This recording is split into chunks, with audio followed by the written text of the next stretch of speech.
Hello again everyone from Tokyo, Japan, and welcome back to Japan Vintage Camera, where today I'm coming to you from Hinokicho Park. It's a very nice day out today, and I decided to have lunch here at the park before making this video. I really couldn't resist coming out on such a nice day, but I think maybe it would have been a good idea for me to stay indoors because I'm starting to suffer the seasonal allergies, which are very common in Japan this time of year. So if you hear me sniffing or sneezing occasionally during the video, that's the reason. A lot of people comment about how easy it is for Japanese people to adapt to wearing masks in this, I guess, pandemic environment.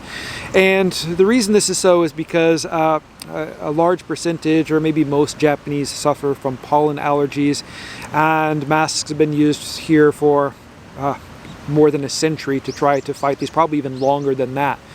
And you see a lot of people in this season more than usual wearing masks when they're on the train or out and about. And some people not only wear a mask, they wear two masks, and sometimes they wear these kind of funny looking glasses or goggles, which is similar to those glasses which mountaineers used to use in the old days to kind of keep the pollen out of their eyes.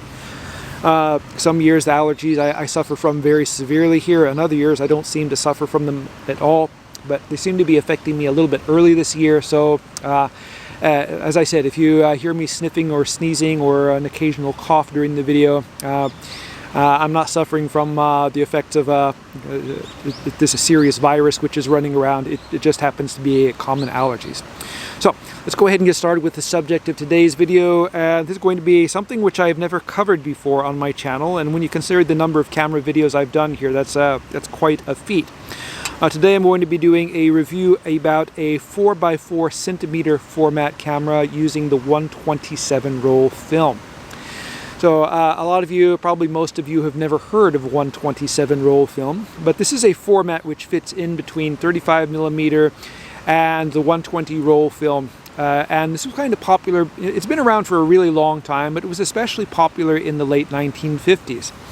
And I think that this popularity was driven by the success, or I don't know if it was successful or not, but it was definitely popular, of the Kodak Brownie camera, which was very popular in America and sold in comic books and things like that.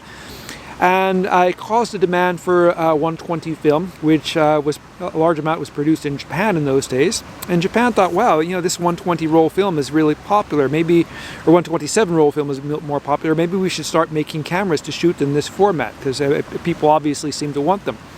So Ricoh, Yashica, Rollei, and other companies started producing cameras in this format. And they did have good sales for a couple of years, and then after a couple of years, sales just vanished as 35mm film pretty much took over the market.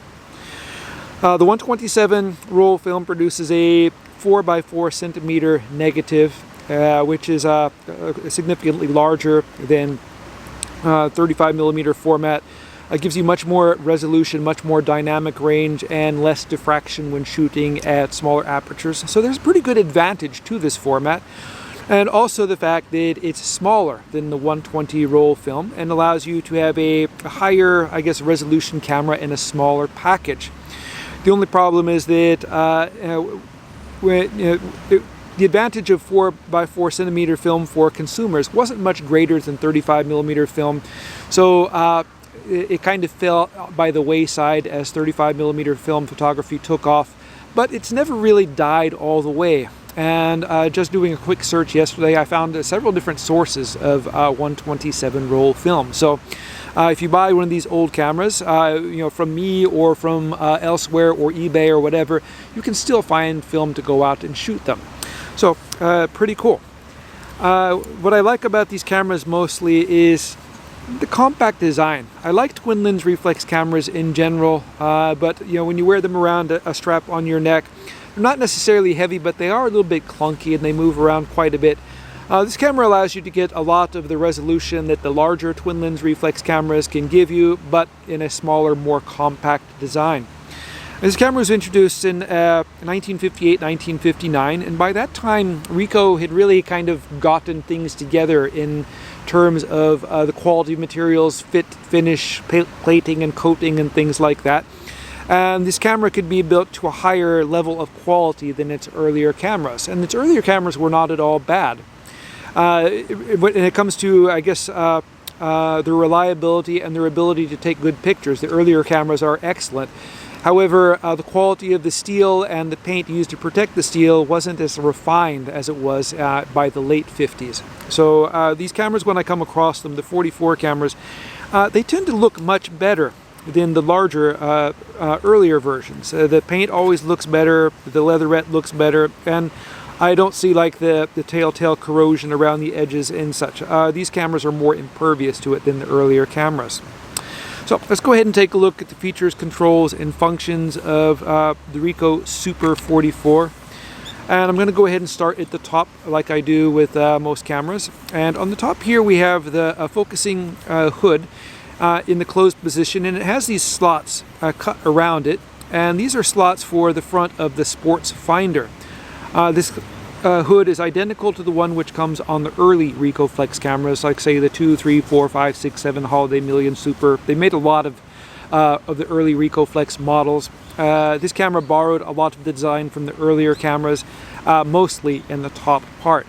And it has the same kind of focusing loop system where the lens folds down over the back, but the Super 44 added a little detent here, which allows the lens to lock down, so it doesn't, like sometimes when you open these cameras, it kind of, and it's not, you can see it kind of pops and flies around. When you lock it in place, that doesn't happen. For myself, when I first opened one of these cameras, I kind of go like, open it like so, and it popped open by itself. Wow, that's convenient. That's a wonderful idea of, or sophisticated engineering, but mainly that's just luck. But this kind of system, I think, is better, and it makes it less likely that you'll accidentally close the camera down with the lens in the wrong place. And then that kind of distorts the hinge, and then when you try to close the hood down, it doesn't quite close all the way. It doesn't really affect the performance or how easy it is to focus the camera, but to some people that's annoying. The focusing screen in these cameras is improved over the earlier Ricoh Flex cameras. These cameras use a two-piece focusing screen, a ground glass top screen, and a Fresnel bottom screen, and this kind of amplifies the light to make it easier to focus in, I guess, lower light conditions, and much more precise focus when you have good lighting conditions. And it has kind of a center-weighted circle in the middle to as a, I guess, an aid for composition, whereas the earlier cameras just had the two vertical lines and two horizontal lines. Either system works really well, and it's nice that this little camera comes with such a sophisticated focusing screen system. On the right side here we have the film winding dial, which is very similar to the earlier Ricoh Flex cameras, except that the quality of the material is a little higher on this one. This is aluminum rather than the plastic, which is common on the early Ricoh Flex cameras. This camera also features a hot shoe, which Ricoh was putting on most of its cameras by the late 1950s, and which most other makers at the time were not. So it was a good feature for modern technology, more modern strobe flashes, which were just coming on the market at the time. But if you were using an earlier flash, you could still attach it using the PC sync socket here. The cool thing about this camera is that you can use a newer, later model flash off of your modern DSLR camera. It'll be a little bit funny when you mount it sideways on here, but since it's the square format camera, you can just turn it this way, and the image will still be square on the film. And you can just follow the instructions on the flash, for the settings for the camera when you're using it. On the other side here, we have the focusing knob. And the small format and the somewhat wider, it's not really wide for this format, but we have kind of a small focus throw for this camera. You don't have to move this dial very far to focus it from infinity to close focus, which makes it, of course, faster focusing than some other kinds of cameras. The focusing scale here is laid out in feet rather than meters, because most of these cameras were made to be sold for export or sold to servicemen here in Japan. Back when this camera was released, it was about Ichiman yen, or more than $100. And in 1958, 1959, that was a lot of money. So this was not an inexpensive camera, despite it may be inexpensive looking appearance. It's actually a very high quality and sophisticated camera. And not many Japanese in the 1950s could afford to spend 1 man yen for a camera. But later on, of course, it became much easier for them. But in the day, this was a very expensive piece of machinery. On the front of the camera, I've already mentioned the PC sync socket here. The lenses on this camera are a 6cm or 60mm f3.5 lens, which is a super performer with excellent glass. The optical glass used in the Ricoh Super Ricoh 44, whatever you want to call it, was a much higher quality than what was found in some of the other lenses, mainly like the Ricoh lens, which is a more sophisticated lens, but one which is, I don't like the coating or the quality of the glass itself, and also better coatings than what we found on the earlier Ricoh Flex cameras. Moving downward here, we have this button here, or lever, which you push down and pop back up. That's the shutter charging lever. And on the bottom here, we have the shutter release button. This camera doesn't accept a standard cable release. You need to use a cable release adapter, but there's a threaded collar here which you can remove like so, and that allows you to attach a cable release adapter. And that's kind of good to have in a TLR camera with the 127 or larger format, because these are really good for landscapes in that format. On this side here, we have the lever where you select the shutter speed. And this camera has a really good selection of speeds from B and 1 second all the way up to 1/400th of a second. So it's very useful for, more flexible than some of the earlier cameras which had a more limited range of shutter speeds. I'm kind of like on the fence about how much a benefit this is or isn't. It does give you some more flexibility, but unless you're shooting on a tripod, you shouldn't be trying to do much shooting, say below 1/4 of a second, because it's really hard to hold the camera steady at that speed. Just pushing the action of pushing the shutter button can cause some kind of blur at the lower speeds. Whereas like some cameras like the Yashica A2, they kind of do away with these lower range speeds because that people tend to use these more handheld than on a tripod. So you can just adjust the aperture in order to keep yourself using the higher speeds.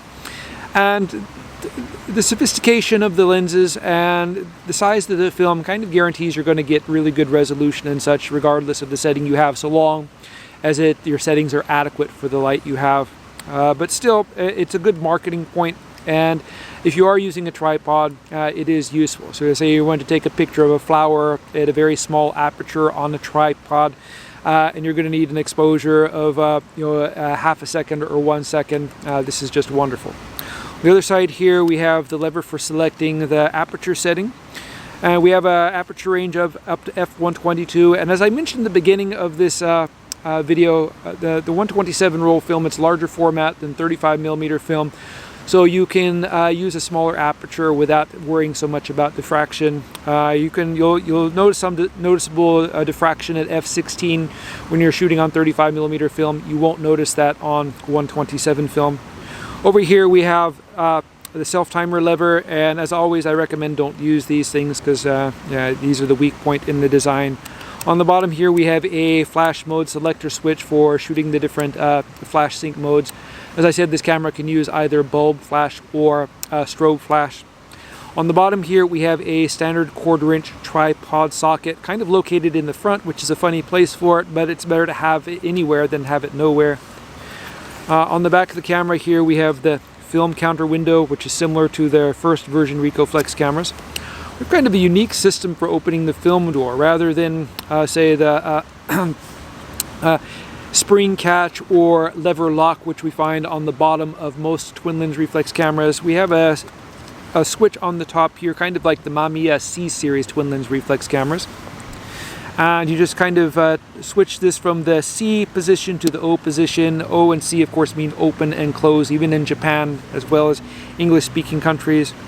And you pop open the camera, and it's actually very nice on the inside. I love how the quality of the paint and everything on the inside. It's hard to believe this camera is as old as it is, but is in still such nice condition. You would put your film spool in the bottom here, and you would put your take-up spool in the top. And like 120 roll film, you have to use a take-up spool. in these cameras. It's not included when you buy film, so if you buy one of these cameras, make sure that it has a take-up spool. Otherwise you're going to have to hunt one up on eBay or an old camera shop or something like that. Loading the film in this camera is kind of like or very similar to a regular twin lens reflex camera. A little bit of a difference on the Super 44s. It has these kind of forks which pop out, which hold the take-up spool. So before you start loading the film, you have to put in the take-up spool, and you do that by dropping it in like so, and then pushing it downward until it kind of locks in place. And you kind of have to make sure that the slot on the film spool engages the pin on the winding knob.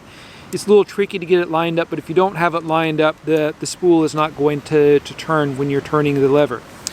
And that's pretty much what you do to start. Maybe you've put it in and you decide you want to take the take-up spool out, or you need to remove the film once you've exposed it all. And this doesn't pop out. You can't just pull it out and it doesn't do it automatically. To remove the film or the take-up spool, you have to pull upward toward the focusing knob like so. And then you can pull this out and remove the take-up spool for film. I'll go ahead and put this back in, hopefully. And once again, make sure that the slot on the take-up spool is lined up. Alright, it's working now. To load the film on the bottom, this is the film chamber here, and there's kind of there are a pair of plastic rollers here, and between the rollers is kind of this thing which looks like kind of a rectangle with two corners cut off of it. You push that like so, and that pops open the two forks where you put in the film. You put the roll of film inside and you push it down, and that will put it behind this kind of pressure plate which holds the film in place. Then you pull the film over, feed the end of the paper into the take-up spool. Make sure when you're pulling the film that the black side of the paper is not pointing outward. You want the colored or white or orange or green, whatever kind of film you're using. The paint and the numbers or lines or whatever should be visible as you're looking at the camera. If it's black, you have the film in backwards, and you have to kind of turn it around and put it in the right way. Feed the end of the paper into the take-up spool and line it with your thumb over the take-up spool so it catches on properly. And just keep winding until the marks on the film on the paper backing are lined up.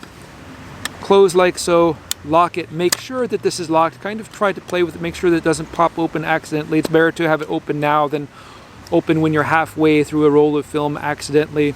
Open the film door and simply wind and wind and wind and wind and wind and wind until the number 1 pops up in the window, and then the film is ready to go. What you have to do next is open the focusing hood, lift up the focusing magnifier, and then look around you. Take a light meter reading or with a light meter or smartphone app, and then make your aperture and shutter speed settings.